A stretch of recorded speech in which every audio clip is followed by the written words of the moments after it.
Innal hamdalillah nahmaduhu wa nasta'inuhu wa nastaghfiruh wa na'udzu billahi min shururi anfusina wa min sayyiati a'malina.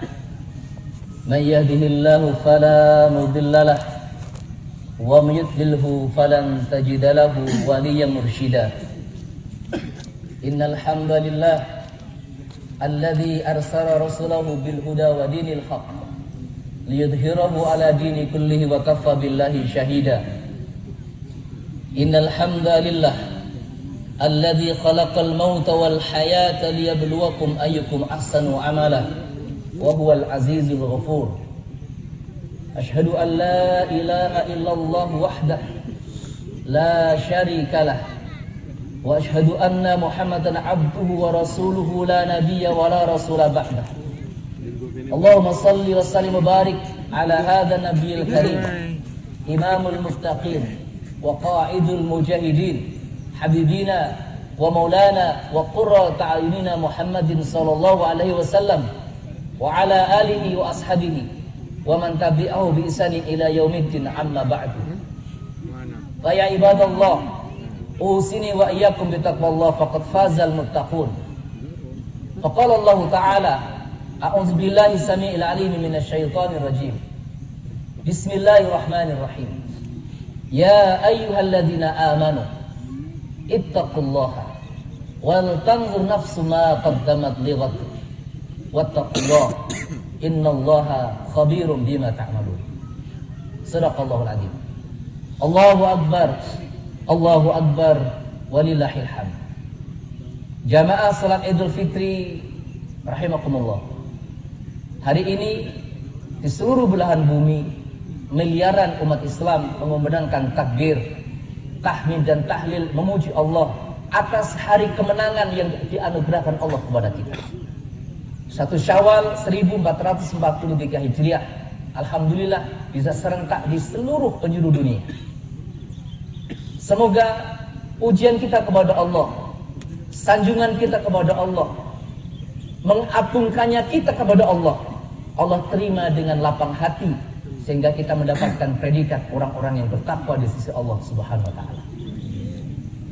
Setelah sebulan penuh kita menjalankan ibadah Ramadan, salat malamnya, ibadah puasanya, tilawatul Qur'annya, zakat, infak, sedekahnya dan seluruh amalan yang lainnya, di hari ini kita rayakan kemenangan kita dengan banyak memuji Allah Subhanahu wa taala.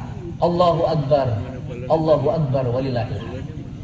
Jamaah salat Idul Fitri hadani Allah wa iyyakum rahimakumullah. Salawat dan salam marilah kita sanjungkan kepada junjungan kita baginda Rasulullah Muhammad sallallahu alaihi wasallam. Mudah-mudahan kita semuanya yang hadir di tempat ini kelak di yaumul qiyamah mendapatkan syafaat dari baginda Rasulullah Muhammad sallallahu alaihi wasallam. Amin ya rabbal alamin. Jamaah salat Idul Fitri rahimakumullah. Allah Subhanahu wa taala telah menjamin bahwa Islam tidak akan pernah musnah dari muka bumi. Tetapi Allah Subhanahu wa taala tidak pernah menjamin bahwa Islam akan selalu ada di sebuah negeri.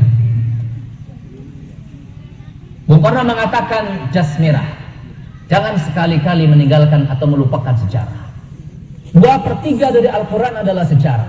Maka marilah kita sejenak melihat sejarah umat Islam yang telah terjadi untuk kita ambil iktibar, kita ambil ibrah dan pelajarannya untuk kita hari ini dan hari-hari yang akan datang. Jamaah salat Idul Fitri rahimakumullah. Filipina dulunya ratusan tahun yang lalu 100% muslim. Hari ini umat Islam di Filipina tinggal 2%. Singapura ratusan tahun yang lalu adalah Islam. Hari ini Singapura tinggal 15% umat Islamnya. Indonesia di zaman 90-an 90% umat Islam. Hari ini berdasarkan data dari sebuah media yang bisa diakses, silakan nanti dibuka. Umat Islam hari ini di Indonesia tinggal 87,7%. Turun 2,3%. 2,3% dikalikan 270 juta itu bukan jumlah yang sedikit. Dan mari kita lihat sejarah yang lebih mengerikan. Andalusia sekarang sudah tidak ada di peta dunia. Namanya berganti menjadi Spanyol. Andalusia, Spanyol sekarang 800 tahun 100% penduduknya Islam. Hari ini 0% penduduk di Spanyol yang beragama Islam. Pertanyaannya, apa yang menyebabkan mereka yang dulunya 100% muslim atau minimal mayoritas muslim, hari ini Islam tidak ada lagi di bumi mereka? Allahu Akbar, walillahil hamd. Kita umat Islam di Indonesia sangat mencintai tanah air kita. Karena cinta tanah air sebagian dari iman. Hubbul watan minal iman. Maka tentu kita tidak ingin Islam yang ada di Indonesia ini semakin hari semakin berkurang. Justru umat Islam harus terus berkembang, baik dari segi jumlah maupun kualitasnya. Maka marilah kita lihat alasan sejarah. Kenapa umat Islam di berbagai belahan bumi banyak yang hilang dari catatan sejarah. Ternyata para ulama menyimpulkan, dan bisa panjenengan lihat nanti di media republik.com, dikatakan paling tidak ada 3 penyebab besar yang menyebabkan kekalahan umat Islam, kehancuran umat Islam di berbagai belahan bumi. Manakala umat Islam Indonesia terjangkit 3 penyakit ini, tunggu waktu, Islam akan tinggal nama dan kenangan saja. Wa iyadzubillah. Apa penyakit yang menyebabkan umat Islam hancur itu? Yang pertama adalah at-tafriqah, penyakit perpecahan, penyakit berpecah belah. Ketika umat Islam hobi berpecah belah, bahkan wa iyadzubillah, pemimpin umat Islam, tokoh umat Islam, ulama umat Islam suka berantem, tidak mau rukun, tidak mau bersatu, tunggulah kehancuran umat Islam. Maka alhamdulillah rabbil alamin, hari ini setidaknya di PJ Harjo umat Islam bersatu. Umat Islam melaksanakan Idul Fitri menjadi satu, kompak. Ini satu spirit yang harus kita pertahankan dan terus kita tingkatkan. Karena sekarang banyak sekali umat Islam yang mudah sekali berantem, mudah sekali berpecah belah hanya karena persoalan-persoalan khilafiyah. Beda bacaan bismillahnya ketika sholat antara jahar dan sir, ada yang kemudian berpecah belah. Ada yang sholawatnya pakai sayyidina dengan tidak sayyidina, ada yang berpecah belah. Ada yang sholat subuhnya pakai kunut dan tidak kunut, ada yang berantem. Ada yang sholatnya pakai usoli dan tidak usoli, ada yang tidak rukun. Wa iyadzubillah. Jamaah rahimakumullah, kalau kita ingin terus menang, menjadi tokoh peradaban di belahan bumi manapun, umat Islam ingin terus di depan, bangsa Indonesia menjadi bangsa yang kuat dan kokoh, syaratnya satu, jangan pernah berpecah belah. Maka momentum hari raya Idul Fitri ini adalah momentum yang luar biasa bagi kita untuk terus merekatkan ukhuwah Islamiyah, persatuan umat di antara kita. Tinggalkan perbedaan, abaikan perbedaan, karena tidak mungkin kita akan sama. Berbeda itu sunatullah. Yang ikut Muhammadiyah, alhamdulillah. Yang ikut Nahdlatul Ulama, alhamdulillah. Yang ikut MTA, alhamdulillah. Yang ikut organisasi Islam manapun, silahkan. Selama Tuhan kita masih sama, Allah Subhanahu wa Ta'ala. Selama kitab suci kita masih sama, Al-Quranul Karim. Selama Nabi kita masih sama, Muhammad Rasulullah Sallallahu Alaihi Wasallam. Selama kiblat kita masih sama, Ka'bah Baitullah, maka tidak ada alasan bagi kita untuk berpecah belah. Perbedaan furu'iyah, perbedaan khilafiyah, perbedaan fikih, perbedaan dalam ibadah itu lumrah dan biasa-biasa saja, tidak perlu dibesar-besarkan. Bagi Anda yang mau yasinan tahlilan, silahkan, tapi jangan sekali-kali menyalahkan yang tidak tahlil dan tidak yasin. Bagi Anda yang tidak tahlil tidak yasin, silahkan, tapi jangan menyesatkan yang tahlil dan yasin. Kenapa? Karena tahlil dan yasin itu perbedaan khilafiyah. Ratusan tahun yang lalu sudah ada perbedaan pendapat. Maka orang-orang yang hari ini mudah berpecah, mudah berbeda pendapat hanya karena persoalan yasin tahlil, perbedaan usoli tidak usoli, perbedaan nawaitu tidak nawaitu, perbedaan sayyidina tidak sayyidina, itu menunjukkan bahwa keislaman dan keimanannya masih levelnya kanak-kanak. Orangnya belum salamat saudara, orangnya belum lapang dada. Penyakit pertama. Penyebab kedua kehancuran umat Islam adalah ketika umat Islam itu al-bu'du anil Quran wal ulama. Ketika umat Islam jauh dari Al-Quran dan para ulama. Allahu Akbar walillahil hamd. Jamaah sholat Idul Fitri rahimakumullah. Sumber kekuatan dan keimanan umat Islam kita semuanya adalah Al-Quranul Karim. Ibarat lampu di rumah kita, dia akan menjadi terang benderang manakala arus yang dari PLN itu kuat dan lancar. Tapi ketika arus di PLN ini meredup dan dia kemudian mati, maka semua lampu di rumah-rumah kita pun juga akan mati. Demikian juga halnya hubungan kita dengan Al-Quran. Apabila lemah hubungan kita dengan Al-Quran, jangan pernah berharap keimanan dalam dada kita akan terus bertahan dengan Quran. Alaqatu bainal Quran wal iman ka'alaqati bainas samak wal ma. Hubungan antara Al-Quran dengan iman sebagaimana hubungan ikan dengan air. Sekuat apapun ikan ketika dijauhkan dari air, dikeluarkan dari air, maka dia cepat atau lambat pasti dia akan lemah dan mati. Iman kita juga begitu. Sekuat apapun iman seseorang, ketika dia dijauhkan dari Quran, menjauh dari Quran atau tidak lagi mesra dengan Al-Quran, maka tunggulah keimanannya cepat atau lambat pasti akan semakin lemah. Wa'iyadzubillah. Allahu Akbar walillahil hamd. Maka hari ini marilah semakin kita dekatkan anak-anak kita dengan Quran. Kita dekatkan kita semua dengan Al-Quran. Kita hidupkan kembali TPQ, baik untuk anak-anak kita, remaja-remaja kita, dan juga untuk orang-orang tua. Ingatlah pesan seorang ulama besar, tokoh Islam, yang dikatakan Nabi sebagai komandan panglima terbaik dalam sejarah. Salahuddin Al-Ayyubi mengatakan, apabila di masjid-masjid kalian sudah tidak terdengar jeritan, teriakan, permainan anak-anak, maka itu pertanda kehancuran Islam semakin dekat. Ketika anak-anak kita sudah jauh dari masjid, anak-anak sudah tidak mau lagi ke masjid, anak-anak sudah malas ke masjid, itu sebuah isyarat bahwa Islam akan segera hilang dari tempat kita. Dan mohon berbesar hati kepada seluruh tokoh-tokoh masyarakat, kepada takmir-takmir masjid untuk bersabar dengan perilaku anak-anak kita yang mungkin kadang menjengkelkan di masjid. Biarkan mereka, jangan bentak mereka, jangan marah kepada mereka, walaupun kadang mereka mengganggu kita untuk sementara waktu, karena mereka adalah kader-kader penerus kita. Semakin dekat anak-anak dengan Al-Quran, semakin dekat kita dengan ulama, maka insya Allah kita akan semakin dicintai oleh Allah Subhanahu Wa Taala. Allahu Akbar walillahil hamd. Yang ketiga, yang terakhir penyebab kehancuran umat Islam adalah sebuah penyakit yang disebut oleh Nabi Al-Wahn. Suatu hari baginda Rasulullah Muhammad SAW duduk dengan para sahabat. Ada sahabat-sahabat senior di sana.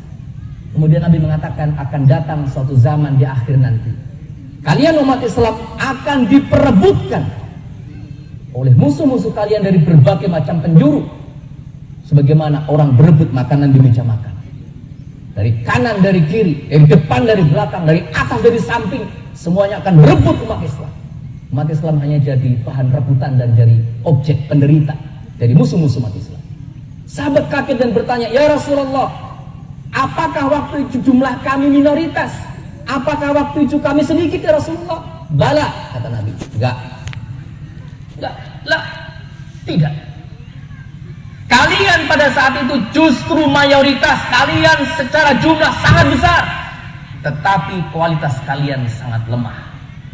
Allah cabut ketakutan dari musuh-musuh kalian kepada kalian umat Islam dikarenakan telah terjangkit penyakit wahan di dada-dada kalian. Ma'wal wahan ya Rasulullah. Wahan itu apa ya Rasulullah? Hubbud dunya wa karahiyatul maut. Kalian teramat sangat jatuh cinta kepada dunia dan kalian benci dengan kematian. Kalian takut mati dalam membela agama kalian. Itulah penyakit wahan. Umat Islam hari ini secara jumlah seluruh dunia pun masih mayoritas, nomor 2 paling tidak. Di Indonesia kita mayoritas nomor 1. Tetapi mari kita lihat umat Islam apakah sudah menjadi pemimpin peradaban dunia? Belum. Kita jumlah mayoritas, tapi kualitas masih kalah dengan yang lain. Secara ekonomi, siapa yang memegang kekuatan ekonomi bangsa kita? Bukan umat Islam. Secara politik, siapa yang memegang politik umat Islam? Umat Islam masih terkalahkan dan terpinggirkan. Bahkan umat Islam hanya menjadi rebutan ketika pemilu saja. Lepas itu selesai. Allahu Akbar walillahil hamd. Maka melalui mimbar singkat ini kami mengajak umat Islam seluruhnya.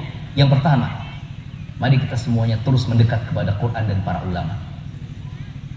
Ulama seperti apa? Imam Syafi'i pernah ditanya murid-muridnya, ya Imam, di akhir zaman nanti ketika banyak fitnah, kepada ulama seperti apa kami harus mengikuti? Imam Syafi'i mengatakan, ikutilah ulama yang tandanya dua.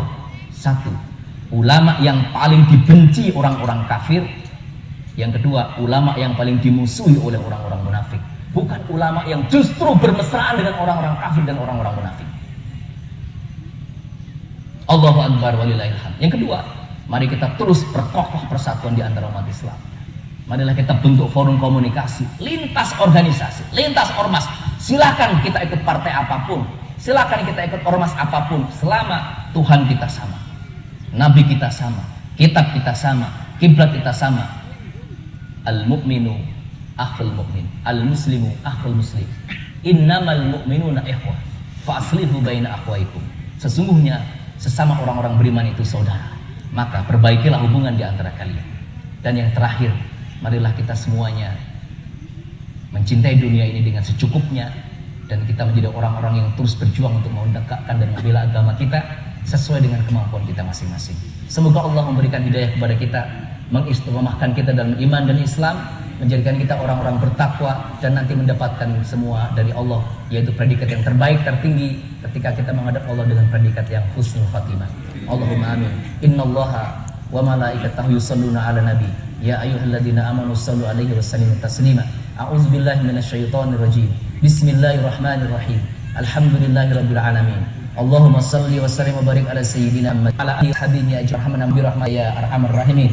Allahumma lil mu'minina wal mu'minat wal muslimina wal mu'minat al ahyin minhum wat inna sami'un mujibun wa yaqdiyal hajat. Rabbana zalamna anfusana wa illam taghfir lana wa tarhamna lanakunanna khasirin. Rabbana la tuzigh qulubana ba'da idh hadaytana wa hab lana min ladunka rahmah innaka antal wahhab. Rabbana zalamna anfusana wa illam taghfir lana wa tarhamna lanakunanna minal khasirin. Rabbana ighfir lana wa liwalidayna warhamhuma kama rabbayana shaghira. Rabbana hab lana minas salihin. Rabbana hab lana minas salihin. Rabbana hab lana minas salihin. Rabbi ij'alna muqimas shalah wa min dzurriyyatina rabbana wa taqabbal du'a.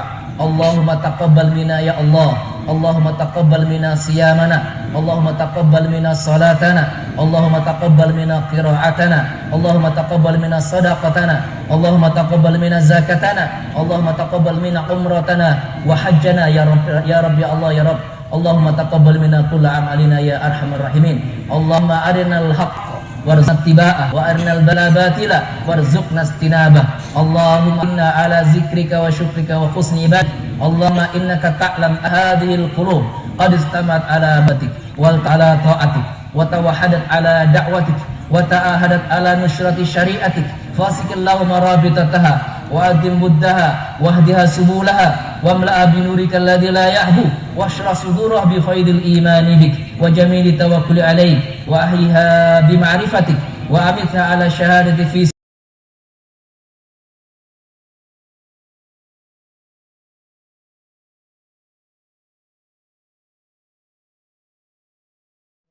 ya aziz ya ghaffar ya rabbal alamin. Subhana rabbika rabbil izzati amma yasifun wa salamun alal mursalin walhamdulillahi rabbil alamin.